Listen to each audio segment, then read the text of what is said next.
ये वीडियो इंतहाई इंपॉर्टेंट है, समझ लीजिए। इस वीडियो को मैं इमरजेंसी के अंदर बना रहा हूं क्योंकि मुझे बेतहाशा, वो कहते हैं ना, 2 दिन से रेगुलरली, क्योंकि मैं तब बात करता हूं जब मेरे पास पूरे एविडेंस और प्रूफ आते हैं। 2 दिन से लगातार मेरे इंस्टाग्राम के ऊपर बोर्डिंग स्टैंप के ऊपर कैंसिलेशन की स्टैंप इंडिया से मेरे भाई भेज रहे हैं।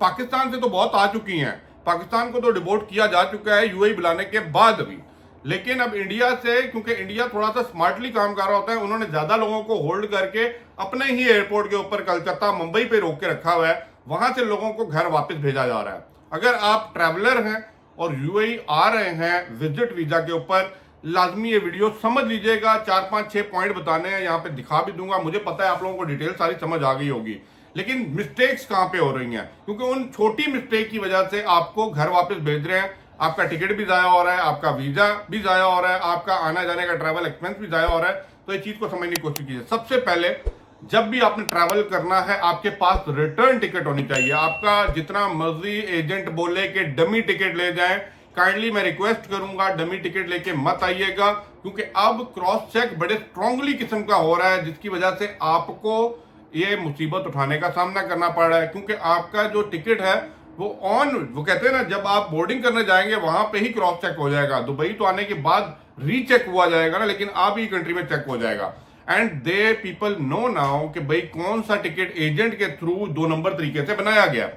नंबर 2, ये बात जरा गौर से समझिएगा। अगर आप यहाँ पे किसी रिलेटिव, फ्रेंड, फैमिली किसी के पास आ रहे हैं, यही होता है ना, किसी ने आपको इनवाइट कर दिया, किसी के घर जा रहे हैं, तो मेक श्योर कीजिए उनका एमरेस आईडी और उनका टेनेंसी कॉन्ट्रैक्ट जारी, जिस वो कहते हैं ना अपार्टमेंट में वो रह रहे हैं, 1 बेडरूम में रह रहे हैं, 2 बेडरूम में रह रहे हैं, 3 बेडरूम अपार्टमेंट है, उनका वो कॉन्ट्रैक्ट, ठीक है। और उसके ऊपर पर्टिकुलर उस पर्सन का नाम होना चाहिए, जिसका एमरेस आईडी आपके पास होना चाहिए। एंड आपको ये भी शो करना पड़ेगा कि आपका उनसे रिलेशनशिप क्या है। नंबर 3, अब ये आपको देखने में तो नहीं मिला होगा, लेकिन इसकी बेसिस के ऊपर भी भाई से पूछा गया कि ट्रैवल इंश्योरेंस क्या है। जब भी आप किसी कंट्री में ट्रैवल करते हैं आउटसाइड योर कंट्री, तो आप ट्रैवल इंश्योरेंस बनाते हैं, ताकि खुदा न खास्ता अगर कोई कुछ हो जाता है, कोई बीमारी हो जाती है, कोई एक्सीडेंट हो जाता है, कुछ हो जाता है, then that insurance company is responsible कि जितना भी आपका खर्चा होगा तो आपको हेल्प आउट हो सके। लेकिन अब यूएई वालों ने भी इसको क्रॉस चेक करना शुरू कर दिया है, क्योंकि यहाँ पे आने के बाद कोई प्रॉब्लम क्रिएट नहीं करवाना चाहता है कि भाई आप लोगों के सर पे हो जाए और फिर इसके पास वो ना अल्टीमेटली फिर गवर्नमेंट जिम्मेदार हो जाती है, ठीक है।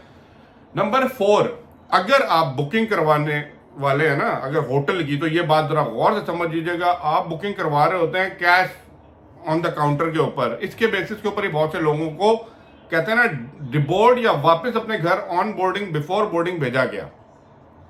और बहुत से भाई दोस्त लोग हॉस्टल बुकिंग, बेड स्पेस के ऊपर आ रहे होते हैं। मैं मानता हूं कि बेड स्पेस वाला क्राइटेरिया भी समझ लीजिए, इससे पहले कि मैं होटल वाला बताऊं। अगर आप बेड स्पेस पे जा रहे हैं तो कोशिश करें, ये bed space is called as a hostel on the registered booking website, booking.com पे चले जाए, मेक माई ट्रिप पे चले, जहां पे आपको bed space as a hostel, ठीक है ना, मिल रहा है। वहां से बना के थर्ड पार्टी को इन्वॉल्व करके go ahead and register your booking, और उसकी कॉपी आप साथ रख लीजिए। जो पेमेंट की हुई भी है उसका भी आप प्रूफ अपने पास रख लीजिए, ठीक है। अब ये रही बात ये होटल की बता रहा हूँ, होटल बुकिंग के भी सेम केस है। तो प्रॉपर होटल बुकिंग आपके पास होनी चाहिए।